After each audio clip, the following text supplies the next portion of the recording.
اہل بیت کا مقام اتنا بلند ہے، اتنا بلند ہے، اتنا بلند ہے کہ جہاں ہمارے عقلوں کی انتہا وہیں سے ان کے مقام کی ابتدا۔ مگر بات یہ ہے کہ جب اہل بیت کا مقابلہ کوئی نہیں کر سکتا، ہمارے جتنے فرقے ہیں، شیعہ سنی جتنے، سب مانتے ہیں کہ اہل بیت یہ 12 کے 12 امام، یہ 14 کے 14 معصومین، ان کا مقابلہ نہ علم میں ہو سکتا ہے، نہ طہارت میں ہو سکتا ہے، نہ صداقت میں ہو سکتا ہے، نہ شجاعت میں ہو سکتا۔ خود امام حنبل فرماتے ہیں کہ یہ 12 اماموں کے نام بھی اگر کوئی لکھ کے رکھ لے تو ہر بیماری سے شفا ملے۔ امام حنبل کہتے ہیں کہ یہ نام ایسے ہیں، سب مانتے ہیں۔ ابو حنیفہ کہتا ہے اگر 2 سال امام صادق کا شاگرد نہ ہوتا تو میں ہلاک ہو جاتا۔ اقرار کرتے ہیں، آج بھی علماء اقرار کرتے ہیں کہ اہل بیت کا مقام بلند ہے۔ عزیزو، جب فضائل میں، جب کردار میں، جب شجاعت میں، جب عبادت میں اہل بیت کا مقابلہ کوئی نہیں کر سکتا، تو ہم جو اہل بیت کے ماننے والے ہیں تو ہمارا کردار دوسروں سے بلند ہونا چاہیے یا پست ہونا چاہیے؟ سوال یہ ہے۔ کہتے مولا علی ایسے ہیں، مولا علی اتنے اعلیٰ، مولا علی اتنے عرفہ، مولا علی اتنے افضل۔ کہیں گے مولا علی کو جب تم مانتے ہو تو تمہارے اندر کیا بلندی آئی ہے؟ علی تو بلندی کا نام ہے، علی تو طہارت کا نام ہے، علی تو صداقت کا نام ہے، علی تو امانت کا نام ہے، تو تمہارے اندر کتنی صداقت ہے؟ عزیزو، جب ہمارے مولا، ہمارے اہل بیت افضل ہیں، طاہر ہیں، تو ہم دوسروں سے افضل کیوں نہیں ہیں؟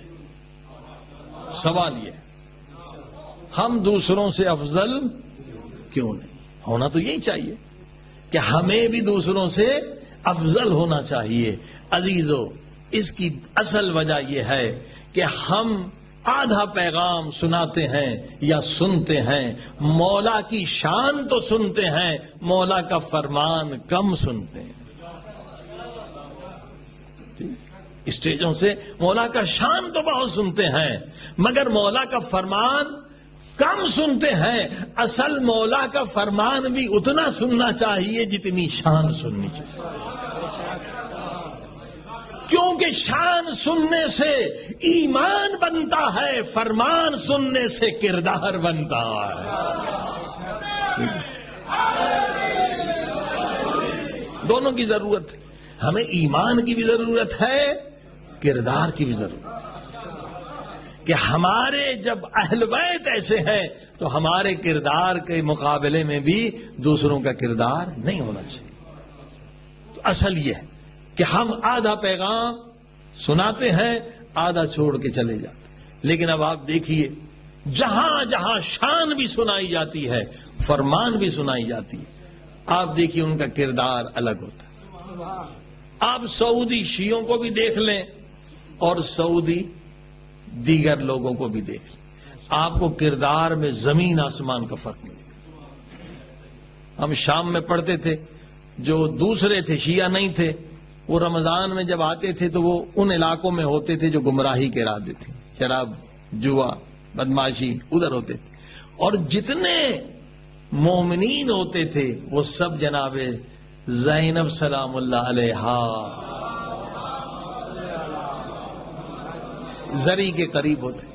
اور یہی ہم نے امریکہ میں دیکھا کہ جو سعودی شیعہ پڑھنے کے لیے آتے ہیں، علاج کے لیے آتے ہیں، ہم نے نہیں دیکھا کہ کوئی سعودی شیعہ شرابی ہو، ہم نے نہیں دیکھا کوئی سعودی، آپ دیکھ سکتے یہاں بھی آتے ہیں، سعودی شیعہ کوئی جواری ہو، سعودی شیعہ کوئی ظالم ہو۔ عزیزو، وجہ کیا ہے؟ آپ کو زمین آسمان کا فرق نظر آئے گا کہ یہ سعودی شیعہ ہے، یہ شراب نہیں پیتا، یہ سعودی شیعہ ہے، یہ رشوت نہیں لیتا، یہ سعودی شیعہ ہے، یہ حرام نہیں کرتا۔ پتہ چلتا ہے کہ واقعاً یہ اس زمانے میں مولا علی کا حقیقی شیعہ ہے۔ چلیے، اور آسان نسخہ، بلتستان میں آپ چلے جائیے، 3-4 لاکھ مومنین کی آبادی ہے، گورنمنٹ نے بہت بڑا جیل بنایا ہے، جیل میں 2-4 سے زیادہ لوگ نہیں ہیں، وہاں نہ قتل ہوتا ہے، یہ آپ ہسٹری اٹھا پورے سال میں نہ کوئی قتل ہوتا ہے، نہ وہاں زنا ہوتی ہے، نہ وہاں چوری ہوتی ہے، اور بچے کو آپ پوچھیں تو نماز کے مسئلے سے باخبر ہے، روزے کے مسئلے سے باخبر ہے، تقلید کے مسئلے سے باخبر ہے۔ عزیزو یہ کیا ہے؟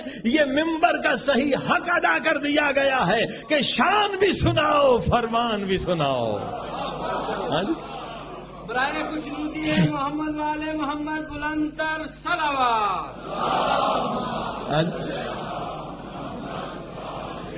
پورے کراچی میں سے تو سلامتی علماء حق کا بلند تر صلوات۔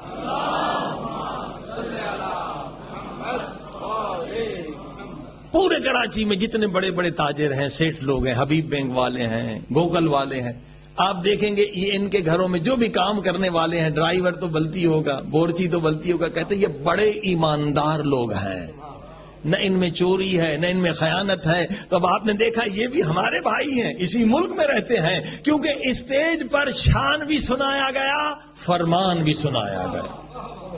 حالانکہ 6 مہینے وہاں برف ہوتی ہے، کام نہیں ہے، غربت ہے، 6 مہینے برف ہی برف ہے، بیکار ہوتے ہیں، کام نہیں ہوتا، مگر مر جائیں گے۔ جس نے فرمان سنا ہے وہ چوری نہیں کرے گا، وہ حرام نہیں کھائے گا۔ صلوات پڑھی محمد والے۔